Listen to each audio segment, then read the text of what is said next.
Situations ఉంటాయి, ఒక్కోసారి life risk చేయాల్సిన సిచ్యువేషన్స్ వస్తాయి ఇవన్నీ. బట్ అంటే ఈ నేను ఎక్కడున్న సినిమాలో మీరు కొత్తగా చూపించింది ఏంటి? కొత్తగా చూపించడం కాదండి, ప్రతి ఫీల్డ్లో గుడ్ అండ్ బ్యాడ్ ఉంటుంది. ఎస్.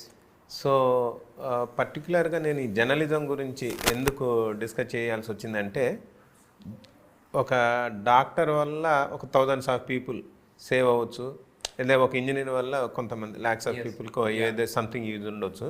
బట్ ఒక పర్టికులర్ జర్నలిస్ట్ వల్ల క్రోర్స్ ఆఫ్ పీపుల్కి ఒక ఎఫెక్ట్ ఉంటుంది. ఒక పర్ఫెక్ట్ జర్నలిస్ట్కి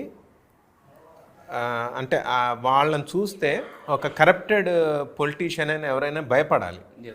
సో ఇక్కడ వీళ్ళంటూ పవర్ఫుల్గా ఉంటే అవతల ఒక తప్పు చేయాలంటే చాలా భయపడతారనమాట. సో చాలా జర్నలిజం అంటే నాకు చాలా టూ మచ్ రెస్పెక్ట్.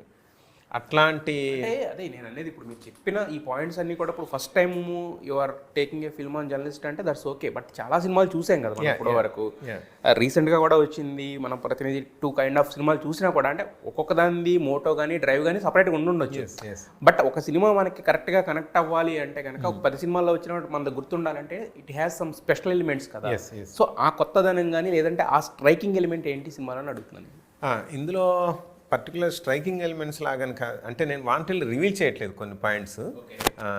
నాది యాక్చువల్లీ ఇది థ్రిల్లర్. సో థ్రిల్లర్ అంటేనే సంథింగ్ ట్విస్ట్స్ ఉంటాయి. సో ఆ ట్విస్ట్స్ రివీల్ చేయకూడదని నేను కొన్ని పాయింట్స్ చెప్పట్లేదు.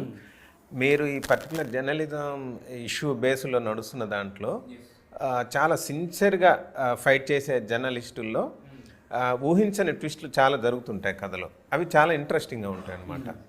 సో పర్టికులర్ ఈ అమ్మాయిని ఈ జర్నలిజం ఇదిలో ఒకళ్ళు కిడ్నాప్ చేసి తలకిందులు కట్టేస్తారు.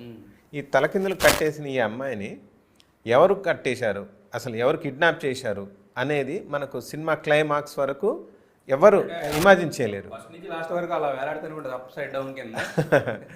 సో క్లైమాక్స్ వరకు ఎవరు ఇమాజిన్ చేయలేరు. దాంతోపాటు ఈవెన్ దో ఈ అమ్మాయి దగ్గర ఒక ఫోన్ ఉంటుంది, ఆ ఫోన్ నుంచి తను కాల్ చేసుకునే ఇది కూడా ఉంటుంది. కాల్ చేసుకునే ఇది ఉన్నా కూడా ఇలా అడుగుతున్నాను, వేరే అనుకోద్దు. మనం వాళ్ళని కిడ్నాప్ చేసి కట్టేసి వాళ్ళని ఏదో మనం అప్స్కాండ్ చేయాలనుకున్నప్పుడు వాళ్ళ దగ్గర ఫోన్ అవన్నీ అవైలబిలిటీ ఉండేలా చేయం కదా మనం, అంటే మినిమం కేర్ తీసుకుంటాం కదా. ఎస్ చాలా మంది ఇదే క్వశ్చన్ వేశారు. అది ఏంటి అనేది దానికో ట్విస్ట్ ఉందండి. నేను వాంటెడ్లీ ఫోన్ అనేది చెప్పేస్తున్నా, ఆ ఫోన్ రావడం అనేది కూడా ఒక ట్విస్ట్. సో ఆ ఫోన్ వచ్చిన తర్వాత కూడా ఈవెన్ ఆ ఫోన్ ద్వారా సిగ్నల్స్ ద్వారా కూడా పోలీస్ కానీ అందర్ పీపుల్ కానీ ఎవరు తను ఎక్కడుందనేది ట్రేస్ చేయలేరు.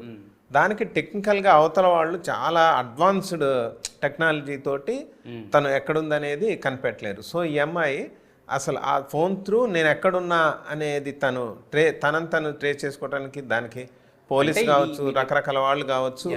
అంటే మీరు చెప్తున్న దాని ప్రకారం ఇది ఒక thriller but with the backdrop of media, with the backdrop of media and also నా మెయిన్ ఇందులో చెప్పదలుచుకుంది ఉమెన్ ఎంపవర్మెంట్ గురించి కూడా చెప్పాను. బేటీ బచావ్ బేటీ పడావ్ అని ఇప్పుడు గవర్నమెంట్ చెప్తుంది. దానివల్ల చాలామంది ఇన్స్పైర్ అయ్యారు. అలా చెప్పడానికి రకరకాల వచ్చాయి. అలా మన సినిమా కూడా ఒక అమ్మాయికి సపోర్ట్ చేస్తే ఎంత అద్భుతాన్ని సృష్టిస్తుంది అనేది ఈ సినిమాలో ఉంటుంది. ఓకే. జనరల్గా ఏంటంటే చాలామంది సపోర్ట్ చేస్తుంటారు, కొంతమంది డిస్టర్బ్ చేస్తుంటారు. సో ఆ డిస్టర్బెన్స్లను కూడా వాళ్ళు తట్టుకుంటూ వాళ్ళ లైఫ్లో మూవ్ ఆన్ అవుతుంటారు. సో మనం చేయాల్సింది ఏంటంటే మనం సపోర్ట్ చేయకపోయినా పర్లేదు, అమ్మాయిల్ని డిస్టర్బ్ చేయకపోతే చాలు. అవును, అంటే మీరు ఫస్ట్ సినిమా చేస్తున్నప్పుడు ఒక డైరెక్టర్ కింద అంటే ఒక బ్యాక్డ్రాప్ పెట్టుకున్నారు, దానికి ఒక థ్రిల్లర్ అన్నారు. అంటే ఒక్క దాంట్లో ఇన్ని ఫిట్ అవుతాయా మళ్ళీ? అంటే ఎక్కడికక్కడ డైల్యూట్ అవుతూ ఉంటుంది కదా మళ్ళీ. లేదు నేను అంటే స్క్రీన్ ప్లే ఇది కొంచెం టిపికల్గా ఉంటుంది. ఇది యాక్చువల్గా ఒక పర్టికులర్ వన్ డేలో జరిగే స్టోరీ. బట్ ఇందులో సమ్ ఫ్లాష్ బ్యాక్స్ వస్తుంటాయి. ప్రతి flash back very interesting story. మేము ఇప్పుడు ఈ జర్నలిజం అనే ఇదిలో రకరకాల ఇష్యూస్ డిస్కస్ చేసాం అనమాట. ఈవెన్ దో ఫిల్మ్ ఇండస్ట్రీ, ఇప్పుడు నేను జర్నలిజంలో గుడ్ బ్యాడ్ డిస్కస్ చేస్తూ నేను ఒక ఫిల్మ్ డైరెక్టర్ నుండి ఫిల్మ్ ఇండస్ట్రీకి సంబంధించిన గుడ్ బ్యాడ్ గురించి కూడా చెప్పకపోతే అది సెల్ఫిష్గా ఉంటుంది. ఓకే. సో ఈవెన్ దో నేను మా సినిమాకి సంబంధించి మన కాస్టింగ్ కోచ్ గురించి కూడా నేను డిస్కస్ చేశాను. సో నేను బయట పబ్లిక్లో ఉన్న సమస్యలే కాకుండా ఈవెన్ దో మా డిపార్ట్మెంట్ మా మూవీస్లో ఉండే సమస్యలతో సహా డిస్కస్ చేస్తూ ఈ మూవీ చేయడం. అయితే ఇప్పుడు మీరు తెలుగు సినిమా చేయాలనుకున్నప్పుడు why Telugu Hindi heroine why you are going for? యాక్చువల్గా ఇది తెలుగు అండ్ హిందీలో చేసామండి మనకు bilingual. Each and every dialogue వీళ్ళు ఫస్ట్ హిందీలో చెప్పారు, ఆఫ్టర్ దట్ తెలుగు. సో తను మిమో ముంబై, సో తను ముంబై, నాకు ముంబై నుంచి కూడా మాకు మార్కెటింగ్ పరంగా ఎవ్రీథింగ్ బాగుంటుంది. అండ్ ఆల్సో మళ్ళీ మన తెలుగు ఇది వల్ల ఇప్పుడు మీరు చూస్తే ఇందులో ఉన్న ప్రతి ముంబై పర్సన్ లాగా అనిపిస్తున్నారు, కానీ వీళ్ళందరూ మన తెలుగులో కంటిన్యూగా మూవీస్ చేసిన ఆర్టిస్ట్.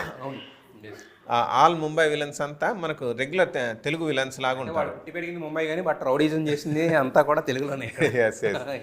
అండ్ మన టాప్ కమెడియన్ బ్రహ్మానందం గారు, మన తనికెళ్ళపాణి గారు, పోసాని గారు, సివిఎల్ గారు, భానుచంద్ర గారు, ఇలా మ్యాక్సిమం తెలుగు పీపుల్ కూడా